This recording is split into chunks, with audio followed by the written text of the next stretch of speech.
Assalamualaikum warahmatullahi wabarakatuh. Selamat siang dan terima kasih atas kesempatan yang telah Bapak Sony berikan kepada kelompok kami.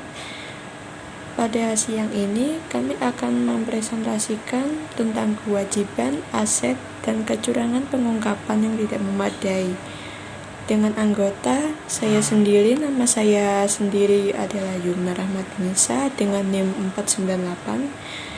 Kemudian ada Alvin Sofian dengan NIM 111, Yudhistira Raffi dengan NIM 391, Gumilar Cahyo dengan NIM 402. Selanjutnya ada Galang Wisang Sadewa dengan NIM 480, Bismar Daniel dengan NIM 529, dan Sin Musri'ah dengan NIM 531. Oke, pertama-tama saya akan mempresentasikan tentang penyepelekan kecurangan liabilitas. Auditor sendiri itu dalam melakukan audit laporan keuangan tuh dibantu oleh standar audit yang diterima secara umum oleh Generally Accepted Auditing Standards atau yang biasa kita singkat dengan GAAS. Standar ini memungkinkan pelaku kecurangan menemukan cara menyembunyikan skema mereka dari auditor GAAS ini tadi. Pelaku ini menggunakan beberapa metode untuk menyembunyikan kecurangan laporan keuangannya itu dari auditor. Antara lain tuh yang pertama ada dokumen fiktif yang dibuat oleh manajemen tuh untuk mendukung kecurangan, dan yang kedua ini ada kecurangan kecil relatif terhadap saldo laporan keuangan atau kecurangan besar yang dipecah menjadi jumlah kecil dan tersebar di seluruh anak perusahaan. Selanjutnya di sini ada skema dalam pengecilan kewajiban. Yang pertama itu mengecilkan akun hutang. Akun hutang sendiri ini dapat dikecilkan dengan berbagai cara. Yang pertama ini ada tidak mencatat pembelian atau mencatat pembelian setelah akhir tahun. Kedua ada membalikan retur pembelian atau diskon pembelian. Yang terakhir ada menjadikannya seolah-olah itu kewajiban telah dilunasi atau telah diampun. Kemudian yang kedua ada mengecilkan kewajiban yang harus dibayar. Akan kewajiban ini dapat dikecilkan dengan cara salaries payable, kedua payroll tax payable, rent payable, utilities payable, dan yang terakhir ada interest payable. Dan selanjutnya akan disampaikan oleh rekan saya. Terima kasih. Terima kasih atas kesempatannya. Di sini saya akan melanjutkan presentasi dari rekan saya. Yang selanjutnya masih skema yang mengecilkan kewajiban. Yang poin 3, mengakui penghasilan yang belum diterima pendapatan yang diperoleh. Memanipulasi waktu pengakuan pendapatan, perusahaan dapat dengan mudah mengecilkan atau melebih-lebihkan kewajiban pendapatan yang ditangguhkan. Memahami motivasi dari jenis kecurangan ini, ingatlah bahwa harga saham dipengaruhi oleh risiko dan pengembalian. Yang keempat, tidak mencatat kewajiban masa depan. Kewajiban masa depan misalnya warranty dan service obligation. Jenis kecurangan ini mudah dilakukan dan menghasilkan laba bersih yang berlebihan dan kewajiban yang terlalu kecil. Selanjutnya, masih skema yang mengecilkan kewajiban. Yang poin kelima, tidak mencatat atau memperhatikan berbagai jenis hutang. Contohnya catatan, hipotek, dan lain-lain. Contoh kasus di bawah ini tidak mencatat atau mengurangi utang kepada pihak yang terkait, yaitu meminjam tetapi tidak mengungkapkan utang yang terjadi pada jalur kredit yang ada. Yang kedua, tidak mencatat pinjaman yang terjadi. Yang ketiga, mengklaim bahwa hutang yang ada telah diampuni dan dimaafkan oleh pihak kreditor. Yang keempat, mengklaim bahwa hutang pada buku perusahaan adalah hutang pribadi, pemilik, atau kepala sekolah, atau bukan hutang bisnis. Yang poin keenam, penghapusan kewajiban kontingensi. Selanjutnya akan dijelaskan oleh rekan saya. Terima kasih atas kesempatannya. Nama saya Yudhistira Raffi Prasetyo dengan NIM 391. Di sini saya akan melanjutkan presentasi dari rekan saya. Nah, di slide selanjutnya ini ada gejala akuntansi atau dokumenter. Seperti jenis kecurangan lainnya, gejala dokumenter ada dua jenis. Yang pertama yaitu gejala umum yang bisa terjadi terkait dengan sebagian besar skema kecurangan laporan keuangan. Lalu yang kedua ada gejala dokumenter yang berhubungan dengan ketidaksesuaian kapitalisasi biaya yang harus dikeluarkan dalam periode saat ini. Next. Nah, lalu di sini selanjutnya ada ilustrasi kasus-kasus terkait gejala akuntansi maupun dokumenter. Yang pertama, transaksi terkait aset tidak dicatat dalam sebuah perusahaan secara lengkap, tidak tepat waktu, dicatat secara tidak benar pada periode akuntansi atau kebijakan entitas. Lalu yang kedua ada saldo terkait aset yang tidak didukung atau tidak sah untuk melakukan transaksi. Yang ketiga, ada penyesuaian aset di menit terakhir yang berpengaruh signifikan dalam hasil keuangan namun dokumennya hilang. Yang keempat, ada tidak tersedianya dokumen asli yang dapat mendukung adanya transaksi aset.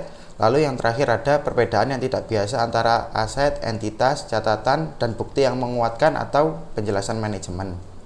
Next. Nah, di sini ada gejala analitis. Jadi selain gejala akuntansi atau dokumenter tadi, kecurangan dapat terdeteksi melalui gejala analitis. Jadi uang tunai dan sekuritas yang dapat dipasarkan biasanya cukup berguna untuk melakukan keempat jenis analisis. Rasio ini membantu untuk memahami apakah hubungan antara uang tunai dan sekuritas yang dapat dipasarkan wajar dalam kaitannya dengan aset lancar atau total aset, yaitu ada current ratio, aset lancar atau kewajiban lancar, ada quick ratio, aset lancar terkecuali inventaris dan prepaid atau kewajiban lancar, ada aset lancar atau total aset, ada surat berharga atau aset lancar, yang terakhir ada kas atau aset lancar. Nah, mungkin itu saja yang dapat saya sampaikan. Untuk slide selanjutnya akan dijelaskan oleh rekan saya. Terima kasih. Ya, baik. Terima kasih atas kesempatannya. Saya Gunar Cahyo Tommy Wibowo dengan NIM 2017 310402 akan melanjutkan presentasi dari rekan saya. Yang selanjutnya ini ada kecurangan pengungkapan yang tidak memadai. Kecurangan pengungkapan yang tidak memadai melibatkan penerbitan dari pertanyaan curang atau menyesatkan. Berarti dari satu tempat dalam laporan tahunannya atau melalui siaran media lain, manajemen membuat pernyataan yang salah tapi tidak berdampak angka atau item baris terhadap laporan keuangan. Kecurangan pengungkapan juga dapat mencakup pernyataan yang seharusnya, tetapi tidak dibuat oleh manajemen atau kecurangan karena kelalaian. Jika kecurangan pengungkapan tidak memiliki dampak terhadap laporan keuangan perusahaan, maka gejala analitis tidak akan muncul. Namun, bergantung pada salah saji, gejala akuntansi atau dokumenter dapat muncul. Nah, ini selanjutnya gejala dalam kasus kecurangan pengungkapan sulit untuk digeneralisir, dikarenakan pasti terdapat perbedaan di antara kasus-kasusnya. Umumnya, pelaku kecurangan jarang membuat kesalahan penyajian jika tidak ada tekanan ataupun kesempatan. Karenanya, dalam mengidentifikasi kecurangan tersebut harus dapat mengamati manajemen, struktur organisasi, hubungan dengan pihak lain. Identifikasi kecurangan tidak harus hanya beracuan pada angka-angka atau informasi dalam laporan keuangannya saja, namun juga pengungkapan yang dilakukan manajemen sepanjang laporan tahunan atau informasi-informasi terkait lainnya. Oke, baik, terima kasih. Selanjutnya akan dilanjutkan oleh rekan saya. Terima kasih. Assalamualaikum warahmatullahi wabarakatuh. Perkenalkan, nama saya Galang Wisang Sadewa dengan NIM 2017 310480. Di sini saya akan melanjutkan presentasi dari rekan saya, yaitu yang akan saya jelaskan tentang jenis-jenis kecurangan pengungkapan. Untuk jenisnya sendiri itu dikategorikan dalam 3 bagian. Yang pertama yaitu representasi yang keliru tentang sifat perusahaan atau produknya, yang dimana jenis kecurangan pengungkapan yang pertama ini itu merupakan jenis kecurangan yang paling buruk di antara kecurangan lainnya, dikarenakan jenis kecurangan ini dapat dengan mudah diidentifikasi. Ilustrasi mudahnya adalah seperti orang yang masuk ke bank, mengaku sebagai pelanggan bank tertentu dan menarik uang dari rekening pelanggan tersebut menggunakan identifikasi fiktif atau dicuri. Selanjutnya ada representasi yang keliru atau kelalaian dalam MD&A atau bisa disebut dengan Management Discussion and Analysis, atau di bagian laporan keuangan dan keuangan lain dari laporan tahunan dan laporan lainnya. Jenis kecurangan ini itu merupakan jenis kecurangan yang dilakukan oleh manajemen perusahaan menggunakan pernyataan laporan keuangan. Seperti yang diketahui, laporan keuangan entitas merupakan penghubung antara entitas dengan pihak di luarnya seperti investor, kreditor, dan lain-lain. Karenanya manajemen entitas biasanya cenderung menyatakan hal yang tidak sebenarnya dalam laporan keuangan dengan tujuan untuk mendapat dan meraih kepercayaan dari pihak-pihak terkait. Lalu yang ketiga atau yang terakhir itu representasi yang keliru atau kelalaian dalam catatan kaki laporan keuangan. Seperti halnya dalam kegagalan untuk mengungkapkan transaksi pihak terkait, seperti yang diketahui bahwa catatan kaki dalam laporan keuangan merupakan hal yang sangat penting, terutama dalam hal pengungkapan oleh manajemen. Namun seringkali di dalamnya terjadi penyesatan atau penghilangan dengan sengaja catatan kunci dari aktivitas manajemen dalam suatu entitas. Penghilangan ini tentu saja memungkinkan pengaruh atau dampak signifikan terhadap informasi keseluruhan dalam laporan keuangan itu sendiri. Sekian dari saya, selanjutnya akan dilanjutkan oleh rekan saya. Terima kasih. Assalamualaikum warahmatullahi wabarakatuh. Perkenalkan, nama saya Bismar Daniel Rambe Manalo dengan NIM 2020970529 akan mempresentasikan tentang kewajiban aset dan kecurangan pengungkapan yang tidak memadai. Kemudian ada kasus yang umum terjadi dalam jenis kecurangan, itu ada 8 kasus. Yang pertama, gagal mengungkapkan kewajiban kontingensi yang mungkin atau mungkin terjadi dan yang akan menimbulkan kerugian bagi perusahaan. Gagal mengungkapkan kewajiban kontraktual termasuk pembatasan atas aset atau kewajiban tertentu. Yang ketiga, salah mengungkapkan keuntungan kontingensi yang mungkin tidak akan terjadi. Kemudian yang keempat, gagal mengungkapkan informasi terkait pinjaman pada kreditur. Yang kelima, pengungkapan kebijakan akuntansi yang signifikan secara tidak memadai. Yang keenam, pengungkapan informasi yang tidak memadai tentang penurunan nilai pasar aset termasuk surat berharga. Yang ketujuh, mengungkapkan informasi tentang pensiun atau kewajiban jangka panjang lainnya secara tidak memadai. Yang terakhir, kurangnya mengungkapkan peristiwa penting. Kemudian mendeteksi kecurangan pengungkapan yang tidak memadai. Di sini ada dua, yaitu gejala yang terkait dengan kesalahan representasi keseluruhan tentang perusahaan atau asetnya. Kecurangan yang kedua, kecurangan terbukti terkait dengan laporan keuangan dan catatan kaki laporan keuangan. Terima kasih atas kesempatannya. Nama saya Sinusria dengan NIM 2020970531. Selanjutnya saya akan menjelaskan tentang jenis kecurangan laporan keuangan lainnya. Yang pertama yaitu akuntansi yang tidak sesuai untuk transaksi non-moneter. Pertukaran yang melibatkan sedikit atau tidak ada aset atau kewajiban moneter disebut sebagai transaksi non-moneter. Secara umum, berdasarkan GAAP, akuntansi untuk transaksi non-moneter harus didasarkan pada nilai wajar aset atau layanan yang terlibat, yang merupakan dasar yang sama dengan yang digunakan dalam transaksi moneter. Yang kedua yaitu akuntansi yang tidak sesuai untuk transaksi round trip. Transaksi round trip melibatkan penjualan yang telah diatur sebelumnya dan pembelian kembali suatu barang. Seringkali produk yang sama untuk menciptakan kesan palsu terhadap aktivitas bisnis dan pendapatan.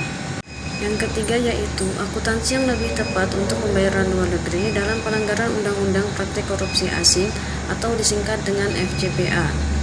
FCPA disahkan pada tahun 1977 untuk memerangi praktik bisnis yang korup seperti penyuapan. Beberapa kasus FCPA juga melibatkan pembukuan yang tidak tepat oleh perusahaan untuk pembayaran kepada pejabat pemerintah asing. Dalam kasus ini, perusahaan melakukan kecurangan laporan keuangan karena pembukuannya sekaligus melanggar FCPA. Yang keempat yaitu penggunaan pengukuran keuangan non-GAAP yang tidak tepat. Ukuran keuangan non-GAAP yang menyertakan atau mengecualikan pengeluaran atau keuntungan yang tidak biasa dapat memberikan gambaran keuangan yang menyesatkan. Ukuran keuangan ini umumnya disebut sebagai pro forma earnings. Yang kelima yaitu penggunaan yang tidak tepat dari pengaturan off balance sheet. Penggunaan pengaturan off balance sheet yang umum adalah untuk mengalokasikan risiko di antara pihak ketiga. Pengaturan off balance sheet mungkin melibatkan penggunaan struktur yang kompleks, termasuk keuangan entitas yang bertujuan khusus untuk memfasilitasi transfer perusahaan atau akses ke aset. Demikian presentasi dari kelompok kami. Kurang lebihnya kami mohon maaf. Wassalamualaikum warahmatullahi wabarakatuh.